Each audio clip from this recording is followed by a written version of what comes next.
Hello, everyone, and a very warm welcome. My name is Sam, and I'm your lead tutor and mentor on this Digital and Technology Solutions Professional Degree Apprenticeship. It is absolutely fantastic to have you here with me today. This session is part of our dedicated series where we peel back the layers of the apprenticeship standard, specifically focusing on the knowledge, skills, and behaviors for the IT consultant pathway. Today, we are going to talk about a skill that is often labeled as soft, but let me tell you, in reality, it is perhaps the hardest and most critical part of your job. We are tackling Knowledge 35, questioning strategies and active listening to ensure all requirements are gathered. Now, you might be thinking, Sam, I know how to ask questions.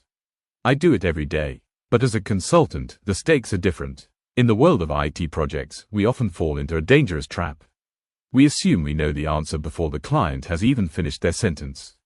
We hear, I need a new website, and we immediately start thinking about hosting, CMS platforms, and design templates. But if you build exactly what they ask for, instead of digging deeper to find what they need, the project is almost guaranteed to fail.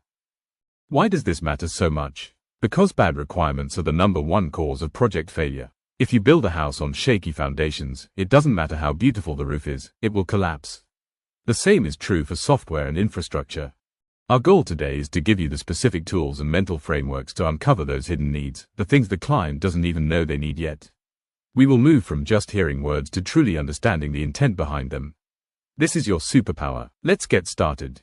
Let's use my scaffold and ascend method to break this down properly. The biggest trap for a new consultant, and even experienced ones, is the urge to talk.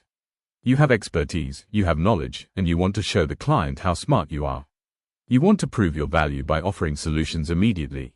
But here is the counterintuitive truth: the more you talk, the less you learn. The solution is the 80-20 rule. You should be listening 80% of the time and talking only 20% of the time.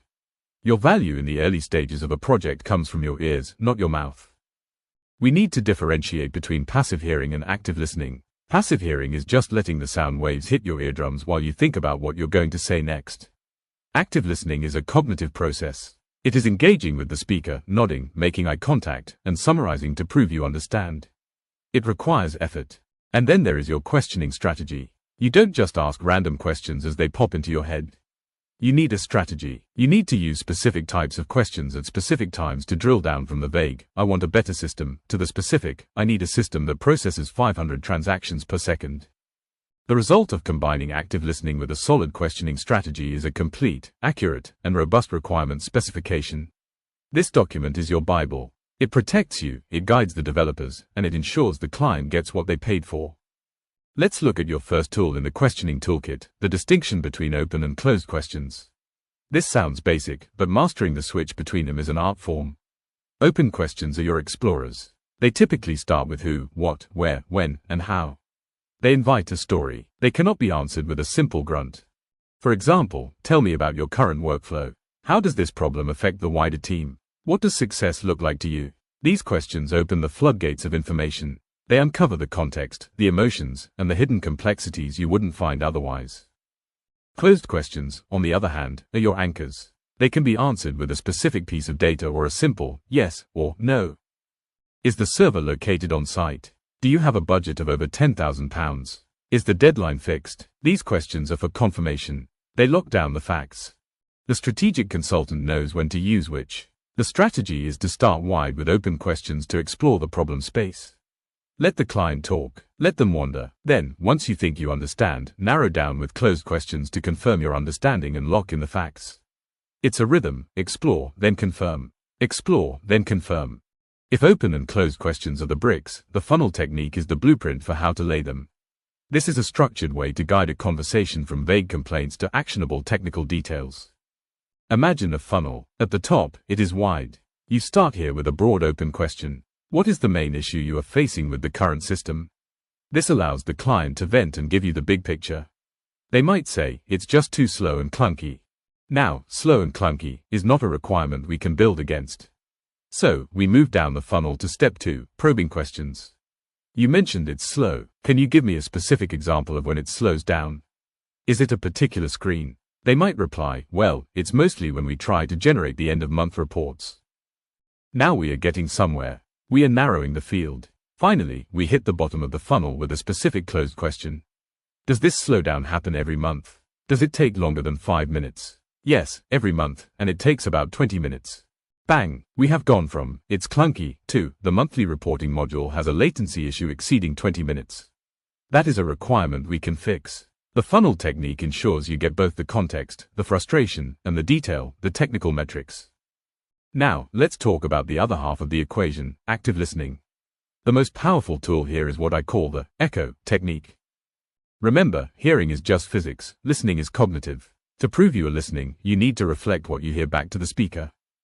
This involves paraphrasing. When a client finishes a long, perhaps rambling explanation, you don't just say, okay, and move on. You say, so, what I am hearing is that the slow network is causing delays in shipping, which is ultimately affecting your customer satisfaction scores. By rephrasing it in your own words, you force your brain to process the information, and you give the client a chance to correct you. You also use validation. That sounds incredibly frustrating. I can see why that is a priority for you. This builds rapport. It shows you care about their pain, not just their credit card.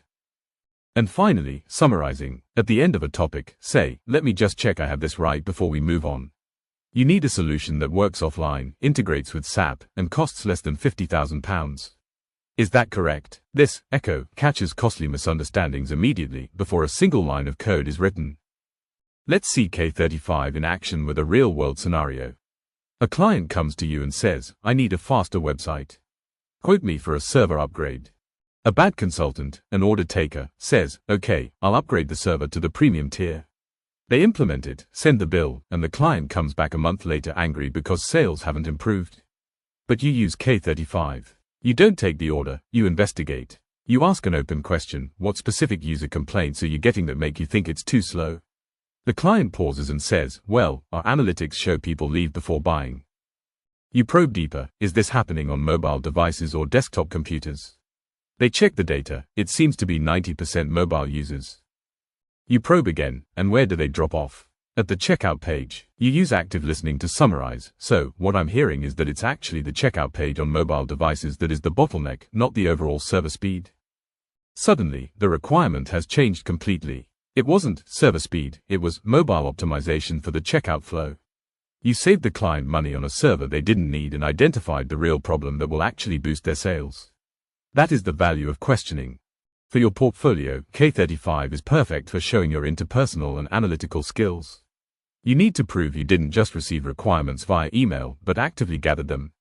Use the STARR method. Situation: different stakeholders had conflicting requirements for the new CRM system implementation. The sales director wanted speed and simplicity, the finance director wanted detailed data entry and compliance fields. Task: I needed to gather a unified set of requirements that satisfied both parties without making the system unusable. Action: I ran a series of joint workshops. I used funnel questioning to drill down into the why behind their requests. When finance asked for 20 data fields, I probed, how is this data used? We discovered only 5 were mandatory. I used active listening to rephrase their needs, helping sales see that finance's compliance needs protected the commissions, finding common ground. Result: we produced a single, compromised requirements document that everyone signed off. The project moved to the build phase without delay. Reflection: I learned that active listening is the key to creating consensus in a divided room. By validating both sides, I built trust and found a solution that worked for the business, not just one department. If you are doing your major project, K35 is the absolute foundation of your requirements analysis chapter. This is where you prove your project solves a real problem. State your methodology clearly. Don't just say, I asked them. Say, I conducted structured interviews using the funnel technique to elicit non-functional requirements. Include evidence. You don't need a verbatim transcript of every meeting, but show a summary of the key questions you asked and the answers you received. And show traceability. This is the gold standard. Create a matrix that links user need to question asked to final requirement. For example, user need, fast checkout. Question asked, what is the maximum acceptable wait time? Answer, 2 seconds. Requirement, page load must be under 2 seconds. This proves to the assessor that your project is built on solid ground, derived from rigorous questioning, not just your own assumptions or guesses. To conclude, I want you to remember that great consultants don't just have better answers, they ask better questions. The quality of your solution is directly dependent on the quality of the discovery work you do up front. Use the funnel technique to get from the vague complaint to the specific technical detail, broad, probe, specific. Listen actively. Don't just wait for your turn to speak. Paraphrase, validate, and summarize to ensure you have understood correctly. I have a challenge for you. In your very next conversation, whether it's with a client, a colleague, or even your partner, practice the echo technique. Listen to them, and then say, "So what I'm hearing is," and reflect it back. See how much clarity it brings and how much it improves the connection. Thank you for your time, your focus, and your willingness to listen today. Go out there and start asking the right questions.